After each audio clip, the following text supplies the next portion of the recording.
आरक्षण की कथा बहुत लंबी है। नेहरू जी से लेकर के राजीव गांधी तक कांग्रेस के प्रधानमंत्रियों ने आरक्षण का घोर विरोध किया है। हिस्ट्री कह रही है आरक्षण के विरोध में लंबी लंबी चिट्ठियां स्वयं नेहरू जी ने लिखी है, मुख्यमंत्रियों को लिखी है।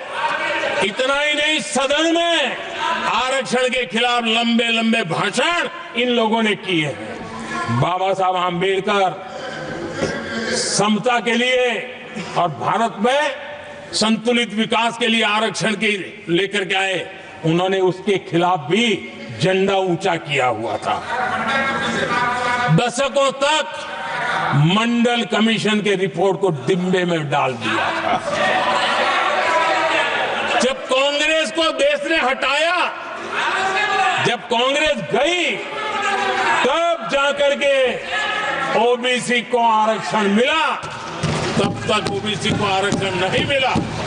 ये कांग्रेस का पाप है। अगर उस समय मिला होता तो आज देश के अनेक पदों पर ओबीसी समाज के लोग भी देश की सेवा करते, लेकिन नहीं करने दिया, नहीं होने दिया। ये पाप इन्होंने किया था। आदरणीय सभापति जी, जब हमारे यहां संविधान का निर्माण चल रहा था, तब संविधान निर्माताओं ने धर्म के आधार पर आरक्षण होना चाहिए कि नहीं होना चाहिए, इस विषय पर घंटों तक, दिनों तक गहन चर्चा की है, विचार विमर्श किया है और सबका मत बना है कि भारत जैसे देश की एकता और अखंडता के लिए धर्म के, संप्रदाय के आधार पर आरक्षण नहीं हो सकता है। सुविचारित मत था, ऐसा नहीं कि भूल गए थे, रह गया था।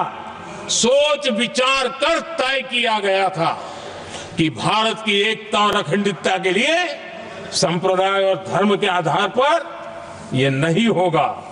लेकिन कांग्रेस ने सत्ता सुख के लिए, सत्ता भूख के लिए, अपनी वोट बैंक को खुश करने के लिए धर्म के आधार पर आरक्षण का नया खेल खेला है, जो संविधान की भावना के खिलाफ है। इतना ही नहीं, दे भी दिया कुछ जगह पे और सुप्रीम कोर्ट से झटके लग रहे हैं। और इसलिए अब दूसरे बहाने से बहाने बता रहे हैं, ये करेंगे वो करेंगे।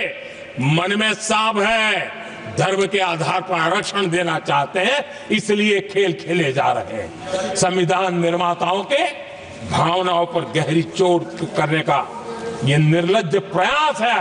आदरणीय सभापति जी, आदरणीय सभापति जी,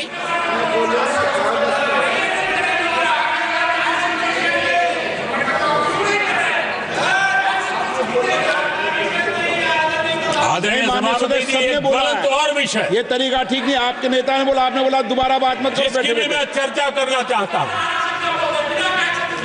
और वो ज्वलंत विषय समान नागरिक संहिता, यूनिफॉर्म सिविल कोड।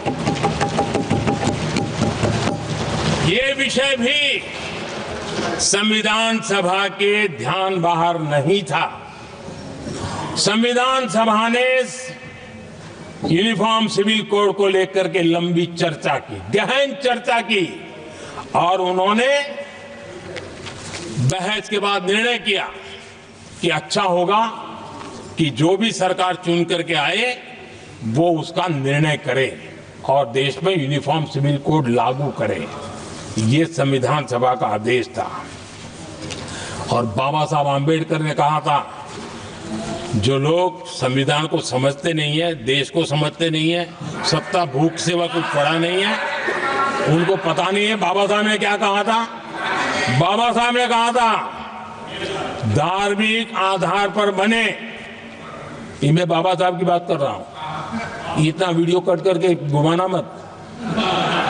आदरणीय सभापति जी, बाबा साहब ने कहा था धार्मिक आधार पर बने पर्सनल लॉ को खत्म करने की बाबा साहब ने जोरदार वकालत की थी।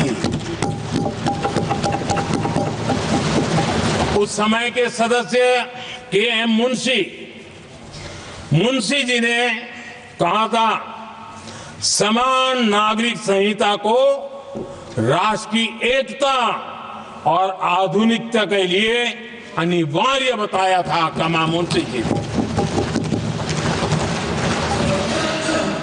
सुप्रीम कोर्ट ने भी कई बार कहा है कि देश में यूनिफॉर्म सिविल कोड जल्द से जल्द लाना चाहिए। सरकारों को आदेश दिए हैं सुप्रीम कोर्ट ने, और उसी संविधान की भावना को ध्यान में रखते हुए, संविधान निर्माताओं की भावनाओं को ध्यान में रखते हुए हम पूरी ताकत से लगे हुए हैं सेक्युलर सिविल कोड की। और आज कांग्रेस के लोग संविधान निर्माताओं की भावना का भी, सुप्रीम कोर्ट की भावना का भी अनादर कर रहे हैं, क्योंकि उनकी राजनीति को सूट नहीं करता है। उनके लिए संविधान वो पवित्र ग्रंथ नहीं है, उनके लिए एक हथियार है राजनीति का। खेल खेलने का हथियार बना दिया। लोगों को डराने के लिए संविधान को हथियार बनाया जाता है। आदरणीय सभापति जी, और ये कांग्रेस पार्टी, उनको तो संविधान शब्द भी उनके मुंह में शोभा नहीं देता है। इसलिए जो अपनी पार्टी के संविधान को नहीं मानते हैं, जिन्होंने अपनी पार्टी के संविधान को कभी स्वीकार नहीं किया है, क्योंकि संविधान को स्वीकार करने के लिए एक लोकतांत्रिक स्पिरिट लगता है जो जिनकी रगों में नहीं है। सत्तावाद और परिवारवाद भरा पड़ा है। अब आप देखिए जो कैसी शुरुआती कितनी गड़बड़ हुई है। मैं कांग्रेस की बात कर रहा हूं। 12 कांग्रेस की प्रदेश की कमेटियों ने, 12 प्रदेश कमेटियों ने सरदार पटेल के नाम पर सहमति दी थी। नेहरू जी के साथ एक भी कमेटी नहीं थी, नॉट अ सिंगल। संविधान के तहत सरदार साहब ही देश के प्रधानमंत्री बनते हैं, लेकिन लोकतंत्र में श्रद्धा नहीं, खुद के संविधान पर विश्वास नहीं, खुद के ही संविधान को स्वीकारना नहीं, और सरदार साहब देश के प्रधानमंत्री नहीं बन सके और ये बैठ गए। जो लोग अपनी पार्टी के संविधान को, जो लोग अपनी पार्टी के संविधान को नहीं मानते,